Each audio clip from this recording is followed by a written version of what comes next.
কথায় আছে দুঃখিনী যেদিকে যায় সেদিকে দরিয়ায় শুকিয়ে যায়।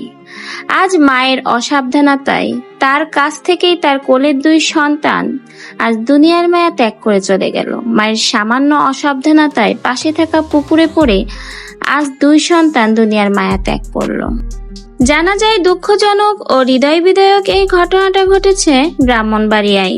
দুঃখিনী মা দুই সন্তানকে পাশে বসিয়ে রান্না করছিলেন। দুই সন্তান মায়ের পাশে বসেই খেলা করছিল, কিন্তু একটা সময় খেলা করতে করতে তারা মায়ের পাশ থেকে উঠে চলে যায়। কিন্তু মা রান্না করায় ব্যস্ত থাকায় সেদিকটাই আর খেয়াল রাখতে পারেনি। দুই সন্তান উঠানে খেলা করতে করতে পুকুরের দিকে যেয়ে অসাবধানতায় দুই সন্তানই পুকুরের পানিতে পড়ে যায়।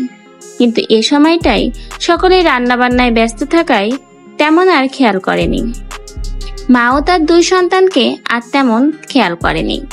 অনেক সময় পার হয়ে যাওয়ার পর মা যখন তার রান্না শেষ করে দুই সন্তানকে খুঁজতে থাকে, তখন সে আর তার ছেলেদের সন্ধান পায় না। পাড়া প্রতিবেশী সহ আশেপাশের সকলের বাড়িতেই তার সন্তানকে খোঁজে, কিন্তু দুই সন্তানের আর কোনো খোঁজ না পাওয়ায় মা উদ্বিগ্ন হয়ে পড়ে এবং পাড়া প্রতিবেশীকে বলে তাদেরকে দিয়েও সন্তানদের খুঁজতে থাকে।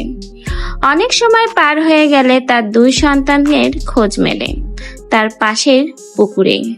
বাড়ির পাশে পুকুরে লোক নামিয়ে তার দুই সন্তানকে উদ্ধার করা হয়, কিন্তু অনেকটা দেরি হয়ে গেছে। দ্রুতই তাদেরকে পানি থেকে উদ্ধার করিয়ে নিকটবর্তী হাসপাতালে নেওয়া হয়।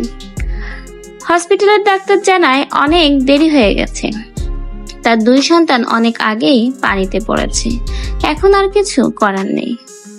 মা তার নিজের দুই সন্তানকে হারিয়ে আজ যেন পাগলপাড়া। মানুষ একটা সন্তানকে হারিয়ে শোক কাটিয়ে উঠতে পারে না, সেখানে আজ এই দুঃখিনী অভাগিনী মা তার দুইটা সন্তানই হারিয়ে ফেলেছে। এই মা এখন নিজেকে কিভাবে সান্ত্বনা দেবে? সান্ত্বনা দেওয়ার মতো মায়ের এখন আর কিছুই নেই। অভাগিনী মা এখন যেন তার সন্তানের জন্য পাগলপাড়া। আজ মায়ের কিছুটা অসাবধানতার জন্যই তার কোলের দুই সন্তান তাকে ছেড়ে চলে গেল।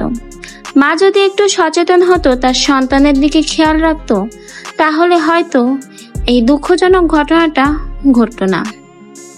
তো ভিউয়ার্স, অবশ্যই আপনি শত কাজ বা ব্যস্ততার ফাঁকেও আপনার সন্তানের দিকে খেয়াল রাখবেন, কারণ আপনার একটু অসচেতনতায় অনেক বড় বিপদ ঘটে যেতে পারে আপনার সন্তানের সাথে।